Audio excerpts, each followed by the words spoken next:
welcome back to this channel. In this video I'll be showing you guys how you can create this laggy effect on Capcut PC. So you are just going to select the video that you want to add the lag to, go to effects and add in the doodle diary, which is under trending effects.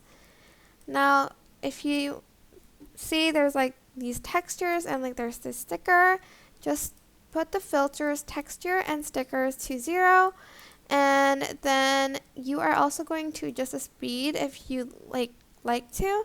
But as you can see, it creates this like very laggy effect. You can adjust the speed again.